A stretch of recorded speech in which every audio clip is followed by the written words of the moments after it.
आदाब नमस्कार, आप देख रहे हैं लाइव इन महाराष्ट्र। आज की बड़ी खबर, भिवंडी में 2 लोगों की धारदार हथियार से बड़ी बेरहमी से हत्या कर दी गई। बताया जा रहा है मृतक के नाम प्रफुल्ल तांगड़ी और तेजस तांगड़ी है। ये घटना भिवंडी तालुके के खारबाव चिंचोटी रोड पर स्थित खाड़ी इलाके में हुई।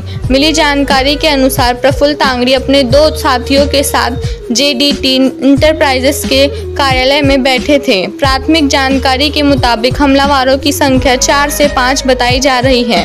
तभी रात करीब 11 बजे हमलावरों ने अचानक हमला कर दिया और उनकी हत्या की गई। मिली जानकारी के अनुसार प्रफुल्ल तांगड़ी भाजपा युवा मोर्चा के जिला उपाध्यक्ष के पद पर कार्यरत थे। 1 साल पहले भी उन पर जानलेवा हमला हो चुका था। इस दिल को दहलाने वाले हत्याकांड से स्थानिक लोगों के बीच घबराहट और चिंता देखने को मिली। कैमरामैन रेहान के साथ मुश्ताक हाशमी की एक विशेष रिपोर्ट।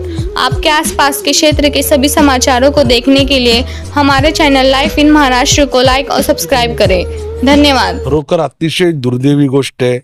आमचा युवा मोर्चा भारतीय जनता पार्टीचा आमच्या परिवारातला माणूस, आम्ही आमचे जे कार्यकर्ते आहेत एकदम आम्ही भावासारखे राहणार आहे। आमचा एकदम जवळचा कार्यकर्ता प्रफुल्ल तांगडी याची काल हत्या झाली, अतिशय दुर्दैवी। आणि या हत्येमागे म्हणजे त्याचं काम, त्याचा व्यवसाय, त्याचं राजकारण, समाजकारणातून त्याचं राजकारण चालू होतं। कुठलंही हे नाही आहे, कुठलीही गोष्ट त्याच्यासोबत झाली तर तो कायदेशीर पोलीस स्टेशनला येतो, तर तुम्ही पोलिसांकडे चौकशी करू शकता। आणि आज त्याच्यावर अशी दुर्दैवी घटना त्याच्याबद्दल होणं खरोखर अतिशय दुःख आहे आम्हाला।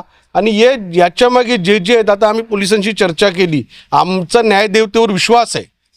याच्या मागे जे लोक असतील, जे राजकीय षडयंत्र असेल, ज्यांनी हे केलं असेल, आम्ही पोलिसांना विनंती केली की तुम्ही याच्या मागे जे लोक असतील त्यांना तुम्ही कायदेशीर कारवाई केली पाहिजे। आणि अशा युवकांची, म्हणजे समाजात काम करणाऱ्या अशा चांगल्या युवकांची जर असं हत्या होत असेल तर खरोखर हे भिवंडीसाठी अतिशय दुर्दैवी आहे।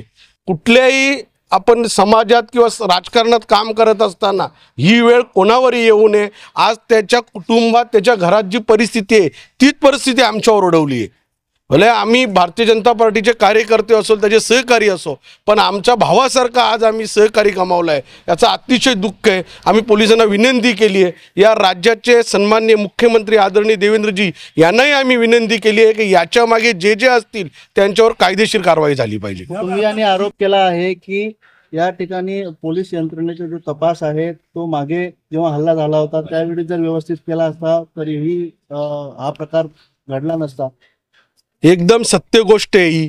तर त्याच्यावर जेव्हा हल्ला झाला, त्याच्या भावावर हल्ला झाला, ज्यांनी हल्ला केला त्या हल्लेखोरांची नावं त्यांनी पोलिसांना दिलेली आहे। ते राजकीय दबावापोटी त्यांच्यावर कुठलीही कारवाई झाली नाही, त्याच्यामुळे आज हा प्रकार झाला। पण मी आता पोलिसांशी बोललो, त्यांना मी विनंती केली की तुम्ही मागचा पूर्ण रेकॉर्ड काढा। जेव्हा प्रफुल्लवर असा काही विषय झाला, प्रफुल्लने नेहमी कायद्याची हे हातात घेतली। तो नेहमी पोलीस स्टेशनला येऊन सांगायचा का असं माझ्यावर झालेलं आहे, असा विषय झाला, याच्यावर कायदेशीर कारवाई करा। त्यांनी नेहमी कायद्याचाच विषय हातात घेतला। त्यांनी कुठल्याही गुंड प्रवृत्तीमध्ये न जाता आपल्या पोलिसांवर त्यांनी विश्वास ठेवला। पण आज दुर्दैवाने त्याच्यावर ही घटना घडली। त्याच्या कुटुंबाला परमेश्वराला मी विनंती करतो, आमच्या सहित त्याच्या कुटुंबाला शक्ती देव। हे दुःख कसं पेळवलं जाईल हेच आम्हाला आज समजत नाही।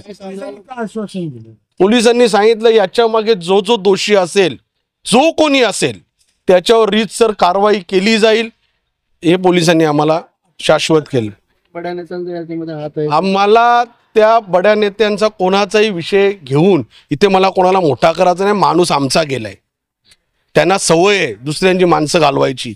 आम्हाला कोणत्याही प्रकरणात कोणाचंही नाव गोवण्याचं आहे। आमच्या वडिलांनी किंवा आमच्या पक्षाने आमच्यावर हे संस्कार केले नाही।